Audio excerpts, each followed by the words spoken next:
Dalam video berikut kita akan melihat mengenai konsep dan konfigurasi dasar pada router. Pertama, dari sisi definisi, router adalah perangkat perantara atau intermediary device yang bertugas meneruskan data dari satu jaringan ke jaringan yang lain atau antar jaringan. Dia memiliki kemampuan komputasi dan memiliki kemampuan untuk berkomunikasi dengan menggunakan yang disebut sebagai routing protocol. Computing ability di sini artinya router itu bisa dikatakan memiliki kemampuan selayaknya personal komputer yang mampu melakukan komputasi terhadap algoritma-algoritma atau perintah-perintah yang diberikan kepada si router tersebut.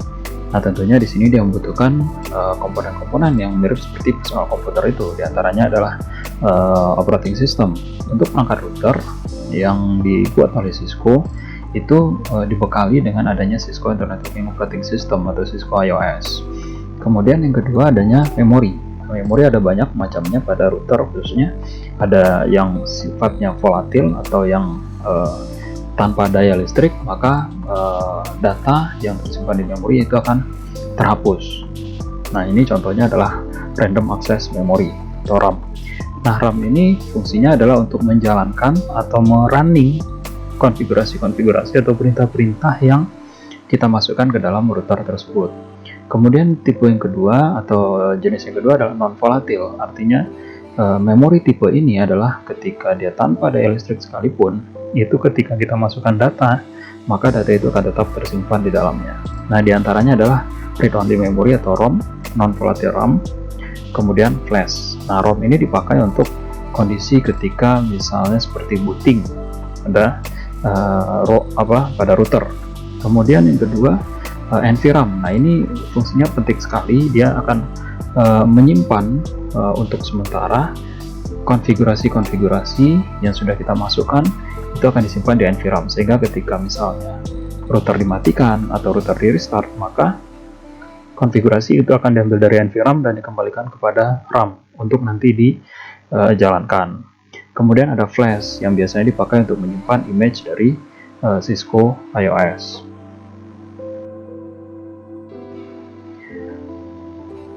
Berikutnya adalah routing protocol yang merupakan sebuah istilah untuk menyatakan bahasa komunikasi yang dipakai antar router agar dapat berkomunikasi dalam meneruskan data paket. Secara umum ada dua macam, yaitu static routing. Nah, di sini rute atau arah penerusan paket itu dibuat secara manual oleh administrator jaringan. Static routing cocok untuk jaringan yang sifatnya simple dan memiliki tingkat keamanan lebih baik. Kemudian yang kedua adalah Dynamic Routing Protocol. Ini contohnya adalah RIP, GRP, dan SPF. Nah, di sini Dynamic Routing Protocol ini cocok untuk jaringan sifatnya besar atau kompleks, namun tentunya kurang aman karena melibatkan beberapa router lain yang tidak dimiliki oleh satu organisasi saja. Jadi ada beberapa organisasi atau perusahaan atau instansi yang router-routernya saling terkoneksi di sana. Nah, di situ rutenya itu dibuat secara otomatis, routing table-nya dibuat secara otomatis oleh masing-masing router.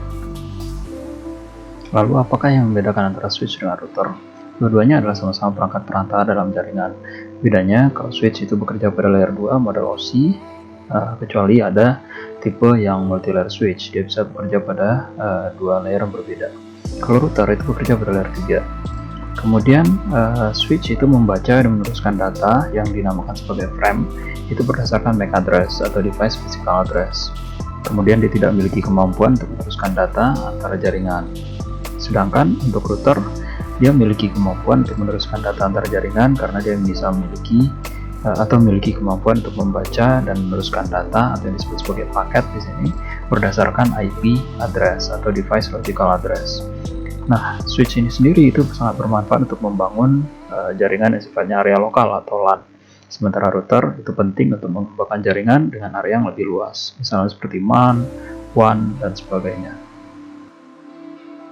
Berikutnya kita lihat peranan router sebagai gateway, atau bisa dikatakan sebagai pintu gerbang bagi masuk maupun keluarnya data dari suatu jaringan. Nah, seperti pada gambar di sebelah kiri, itu kalau kita mengirim data dari PC 1 menuju ke PC 3, ini masih dalam satu jaringan yang sama. Di situ jaringannya adalah 192.168.10.0, prefix 24. Nah, di situ sama-sama jaringannya adalah jaringan yang sama. Nah, di sini tidak memerlukan adanya router sebagai gateway. Di sini cukup switch yang langsung mengantarkan data dari PC 1 ke PC 2, karena memang dia cukup membaca berdasarkan MAC address saja, sehingga tidak perlu sehingga ketika sebuah perangkat itu MAC addressnya terdaftar di switch atau di MAC address table switch, maka dia bisa langsung mengirimkan ke perangkat yang bersangkutan. Hal berbeda itu terjadi pada gambar di sisi sebelah kanan, di mana antara PC 1 dan PC 3 itu tidak berada di switch yang sama. Otomatis switch yang sisi sebelah atas atau switch yang 192.168.10.0 itu tidak memiliki data MAC address dari PC 3. Oleh karena itu, oleh switch dia akan meneruskan ke router karena dia tidak menemukan MAC addressnya di MAC address tabelnya, sehingga oleh switch diteruskan menuju ke router. Router kemudian akan membaca berdasarkan IP address, bukan lagi berdasarkan IP address. Begitu router 1 menemukan rute atau arah menuju ke switch yang di sebelah bawah atau di switch 192.168.11.0, maka dia akan bisa meneruskan data tersebut menuju ke switch yang di bawah, dan kemudian oleh switch yang di bawah itu meneruskan kembali berdasarkan MAC address-nya. Karena apa? Karena PC 3 terdaftar MAC address-nya di switch tersebut. Jadi ketika data ingin dikirimkan antar jaringan atau lintas jaringan, maka di sanalah membutuhkan adanya router atau perangkat yang bisa membaca IP address.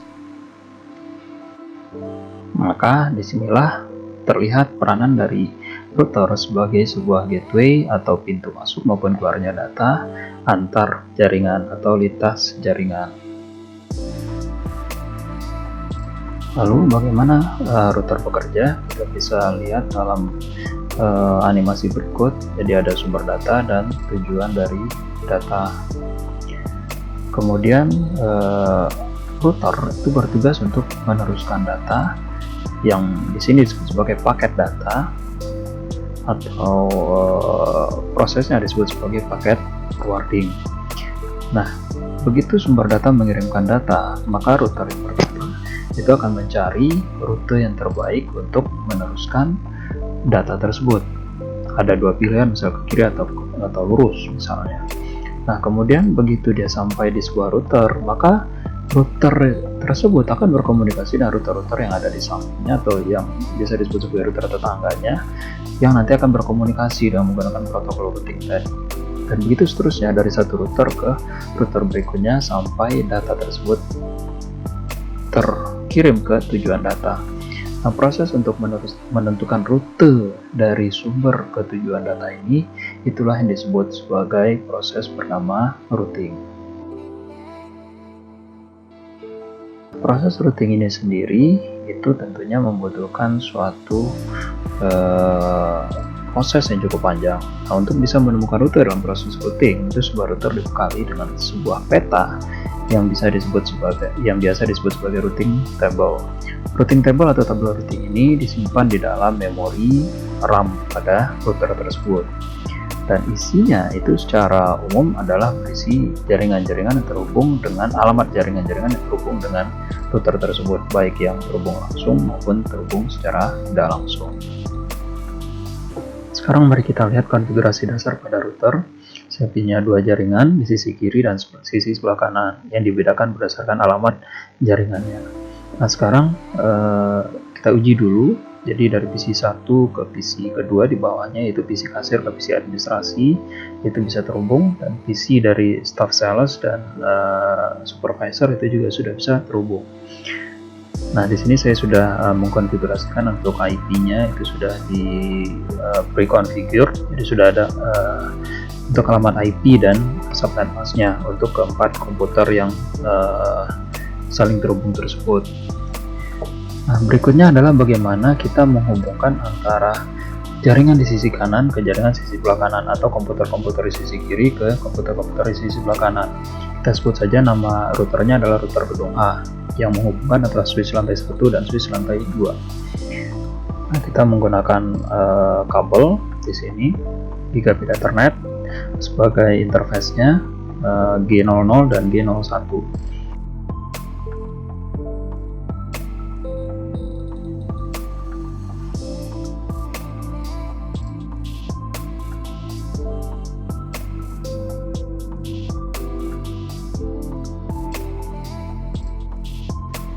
Berikutnya, dengan menggunakan kabel konsol, kita hubungkan sebuah laptop administrator untuk menuju ke router, di mana kita bisa melakukan konfigurasi di laptop tersebut.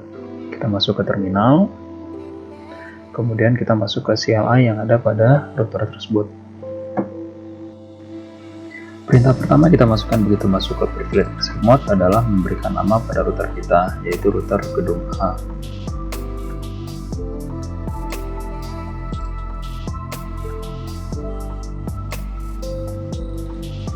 Kemudian perintah berikutnya adalah kita membuat password untuk bisa mengakses user access mode. Di sini saya membuat passwordnya adalah belajar, baik untuk line console 0 maupun untuk line VT1.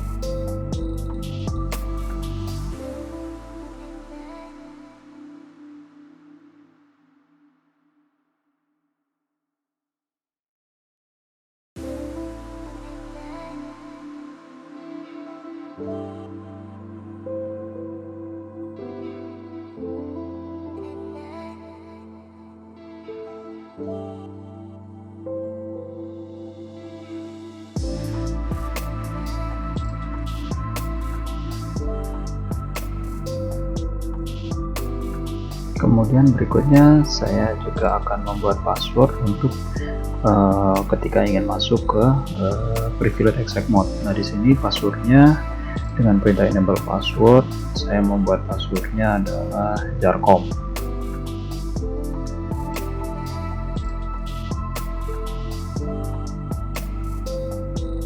Jadi nanti ada 2 kali password yang harus kita masukkan, mulai dari masuk ke user access sampai ke privilege access.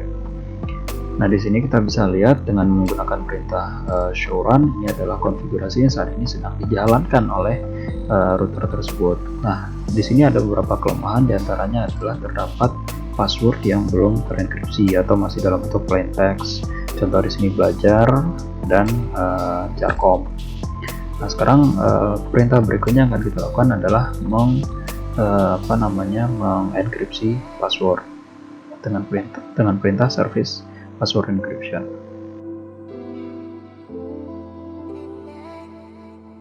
Kemudian sekalian kita buat banner message of the day. Di sini saya buat kalimatnya hanya administrator yang berhak akses router.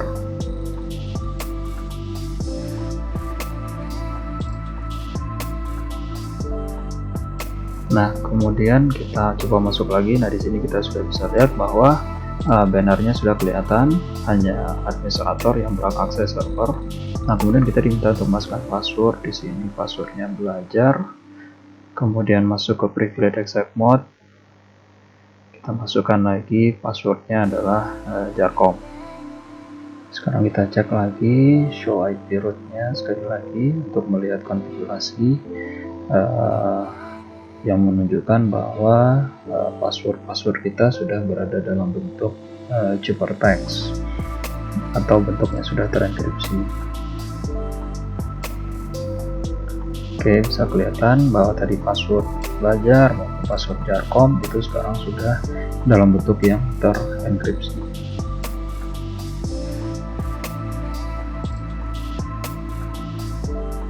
Oke, ini sebelum dan ini yang setelah terenkripsi. Oke, berikutnya kita akan lihat tabel routing. Untuk menampilkan tabel routing kita masukkan perintah show IP root. Nah, karena routernya sendiri belum kita perkenalkan dalam tanda kutip dengan jaringan di sisi sebelah kiri maupun sebelah kanan, maka otomatis tabel routing masih kosong. Sekarang kita mulai masukkan atau memperkenalkan kepada router jaringan di sisi sebelah kiri, yaitu 192.168.10.0. Nah, kita masukkan perintahnya. Untuk gateway-nya kita gunakan nanti 192.168.10.1, dan interface yang dipergunakan adalah G00, yaitu interface yang berada di sisi sebelah kiri kalau kita lihat pada router.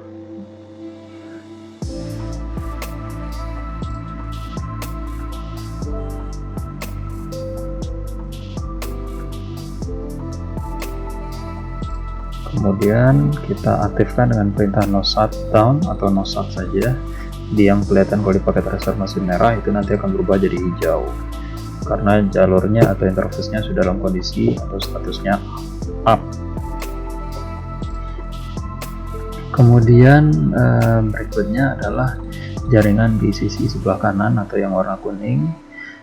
Nanti IP gateway-nya adalah 192.168.20.1, dan interface dipergunakan lagi 01. Itu adalah yang ada di router sisi sebelah kanan. Oke, IP gateway-nya 20.1. Kita masukkan IP address.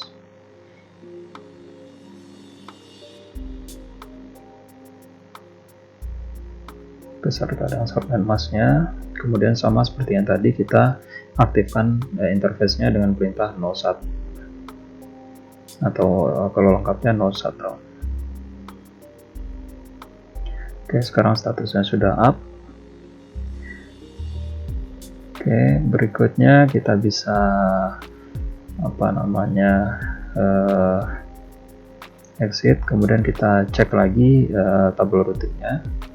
Nah, sekarang kita sudah memiliki dua jaringan di sisi sebelah kiri maupun sebelah kanan yang baik itu terkoneksi